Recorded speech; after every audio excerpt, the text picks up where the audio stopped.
नमस्कार, दिव्य प्रभात news network में आपका स्वागत है। केंद्रीय मंत्री स्मृति ईरानी ने लगाए संसद में राहुल गांधी पर फ्लाइंग किस के आरोप।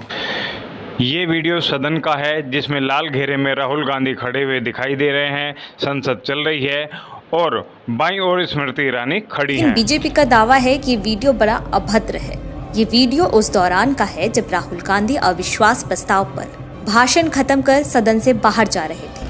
तभी वो अपने सामने बैठे अधीर रंजन चौधरी को पहले बैठने के लिए कहते हैं, फिर स्पीकर की ओर देखते हुए कुछ इशारा करते हैं और सदन से बाहर चले जाते हैं।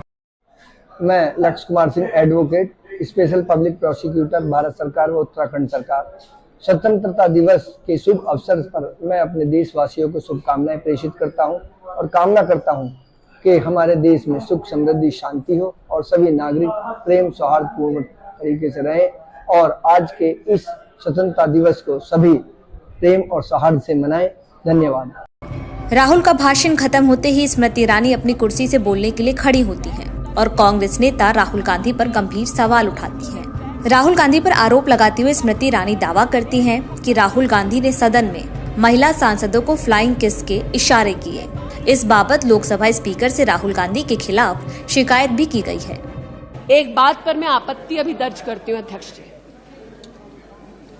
कि जिनको आज मुझसे पहले वक्तव्य देने का अधिकार दिया गया, उन्होंने जाते जाते एक अभद्र यहां पर लक्षण के दर्शन दिए।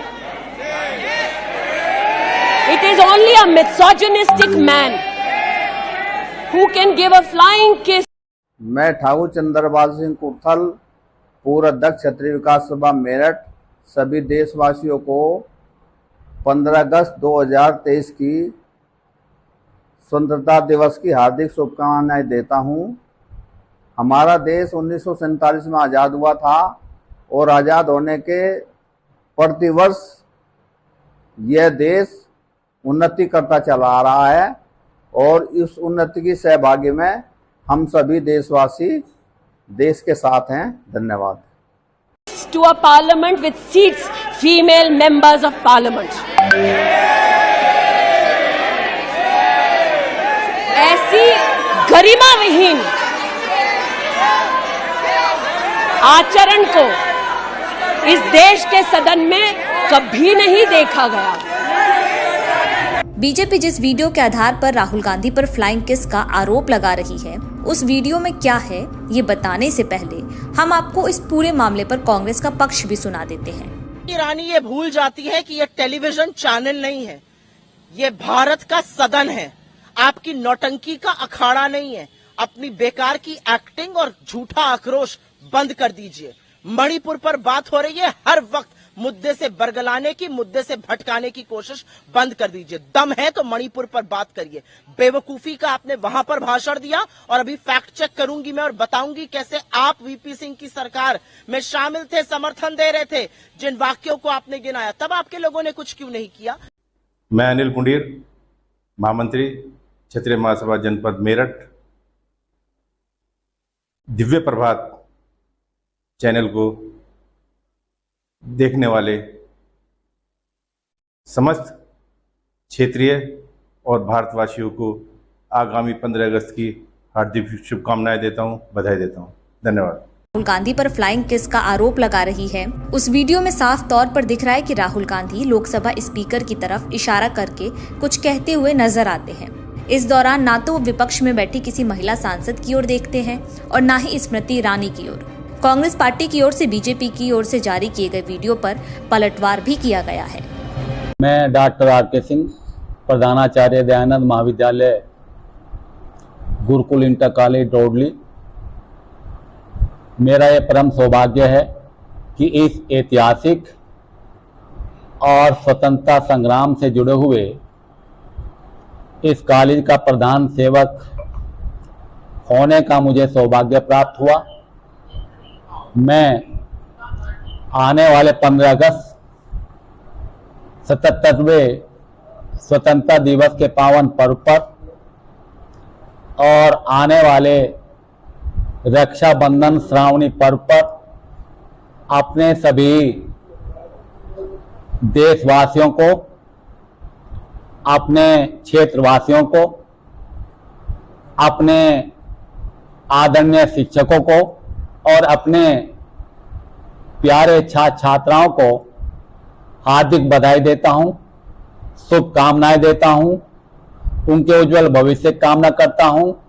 और इस दिन हम सभी अपने राष्ट्र के प्रति प्रेम, अपनी मातृभूमि के प्रति प्रेम और अखंडता की हम सभी शपथ लें, संकल्प लें।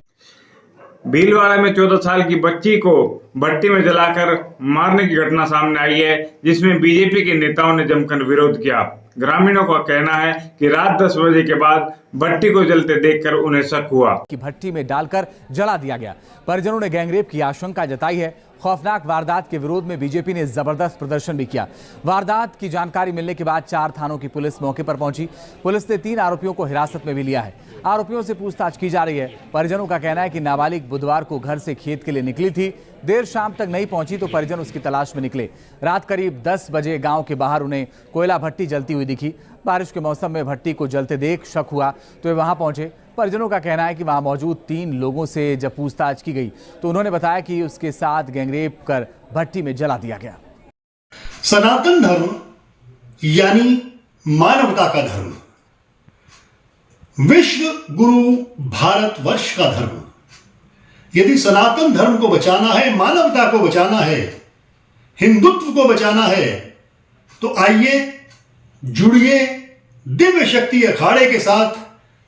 मैं आचार्य महामंडलेश्वर संत कमल किशोर आपका आह्वान करता हूं, आपको आमंत्रित करता हूं, निमंत्रित करता हूं। आइए जुड़े दिव्य शक्ति अखाड़े के साथ और भारत को विश्व गुरु बनाने में सहयोग करें। धन्यवाद। बीजेपी नेता निशिकांत दुबे ने क्विट इंडिया के बारे में क्या कहा? कांग्रेस ने 3 चीजें पूरे देश को दी हैं, उसमें एक इंडिया INDIA भी है। आज 9 अगस्त बहुत ही इंपॉर्टेंट दिन है। 1942 में आज ही के दिन क्विट इंडिया मूवमेंट चालू हुआ था। इस 75 साल में कांग्रेस ने और कांग्रेस समर्थित जो पार्टियां हैं, जो अपोजिशन अपने आप को कहती हैं, उन्होंने 3 चीज ऐसा दिया जो दीमक की तरह इस देश को खा रहा है। वो एक है परिवारवाद। यदि राजीव गांधी की डेथ हो जाएगी तो राहुल गांधी बनेंगे, राहुल गांधी का खत्म हो जाएगा तो प्रियंका गांधी बनेंगे, प्रियंका गांधी का हो जाएगा खत्म, उसके बच्चे बनेंगे। उसी तरह चाहे कोई भी पार्टी है, RJD है, DMK है, इस तरह की जो परिवारवादी पार्टियां हैं, उनके खिलाफ माहौल बनाने का हो गया है। क्योंकि ये लोकतंत्र जो है आम लोगों के लिए है, गरीबों के लिए है, गरीबों के बच्चे नहीं आ पा रहे हैं। दूसरा सवाल है भ्रष्टाचार का। आप देखिए ED और CBI जहां कहीं भी रेड कर रही है। बंगाल में रेड हुआ, पार्थो के यहाँ 50 करोड़ पकड़ाया, हमारे यहाँ रेड हुआ, पूजा सिंघल के यहाँ 20 करोड़ रुपया पकड़ाया, हेमंत सोरेन को जो है बुलाया गया है। चाहे कोई भी पॉलिटिकल पार्टी, कांग्रेस में आपने देखा, मैंने कल ही पार्लियामेंट में कहा है कि 1 लाख से जो है 5,000 करोड़ की कंपनी खड़ी की जा सकती, नेशनल हेराल्ड खरीद लिया गांधी फैमिली। तो इस तरह से जो है भ्रष्टाचार ने इस देश को जो है दीमक की तरह जो है खत्म करने का फैसला किया। और तीसरा चीज है तुष्टीकरण। भारत छोड़ो आंदोलन का सबसे बड़ा विषय यह है कि आज मुसलमान के नाम पर, अल्पसंख्यक के नाम पर, अल्पसंख्यकों को गुमराह करके वोट बैंक की पॉलिटिक्स हो रही है और वो देश में नीतियों को नहीं लागू होने देना चाहिए। इस 3 के खिलाफ माननीय प्रधानमंत्री के आह्वान पर आज हम लोग इंडिया यहाँ खड़े हुए। गृह मंत्री सदन में बोले, मोदी सरकार में जनता की भी विश्वास है और संसद को भी विश्वास है। विपक्ष द्वारा यह अविश्वास प्रस्ताव जनता को केवल गुमराह करने के लिए और भ्रांति फैलाने के लिए लाया गया है। संविधान के अनुच्छेद 75 में कहा गया है कि मंत्रिपरिषद लोकसभा के प्रति जवाबदेह है। इसलिए इसी अनुच्छेद 75 को प्रतिबंधित करने के लिए लोकसभा के नियम 198(1) से 198(5) तक मंत्रिपरिषद में अविश्वास का प्रस्ताव रखने की प्रक्रिया नियत की गई है। माननीय अध्यक्ष जी, जब से आजाद हुए तब से 27 अविश्वास प्रस्ताव और 11 विश्वास प्रस्ताव इस सदन में प्रस्तुत हुए हैं। मैं रविंद्र कुमार चौहान एडवोकेट सभी देशवासियों को 15 अगस्त व रक्षाबंधन की शुभकामनाएं देता हूं। कई बार सरकारों का बहुमत जाने की स्थिति में सदन के विपक्ष के सदस्य अविश्वास प्रस्ताव लेकर आते हैं। कई बार बड़े जन आंदोलन के समय प्रजा की भावना को प्रतिबिंबित करने के लिए अविश्वास के प्रस्ताव लेकर आते हैं।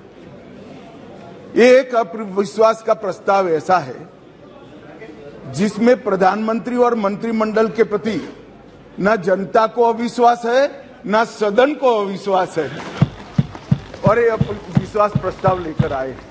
माननीय अध्यक्ष जी, इसका उद्देश्य क्या है? इसका उद्देश्य जनता में भ्रांति खड़ी करने का उद्देश्य।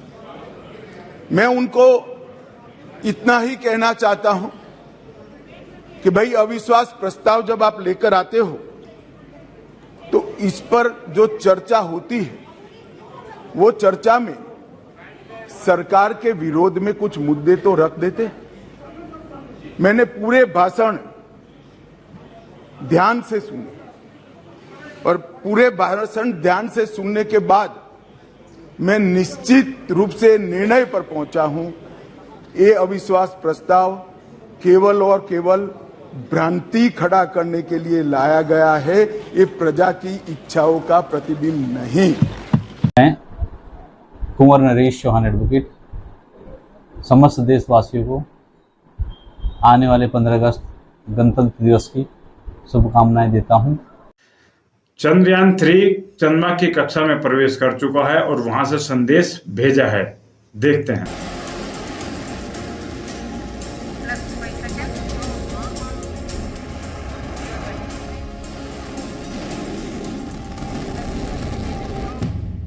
मैं चंद्रयान 3 बोल रहा हूं।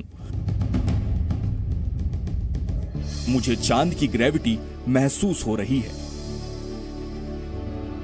ये वो संदेश है जो चंद्रयान 3 ने पृथ्वी की कक्षा से 3,84,000 किलोमीटर दूर धरती पर भेजा है। इस संदेश को पाकर इसरो समेत पूरा देश गर्व महसूस कर रहा है। चांद की चौखट पर पहुंचते ही चंद्रयान ने दुनिया को बता दिया कि अब भारत ही अंतरिक्ष की दुनिया का नया बॉस बनने वाला है। भारत का चंद्रयान 3 चांद की कक्षा में पहले ही एंट्री कर चुका है, लेकिन अब वो धरती पर चांद की चमक को महसूस कर रहा है। चंद्रयान पर देश ही नहीं, दुनिया भर के सुपर पावर देशों की नजरें लगी हुई हैं। हम ऐसा क्यों कह रहे हैं? क्योंकि दुनिया भर के कई स्पेस मिशन इस वक्त भारत के चंद्रयान पर टिके हैं।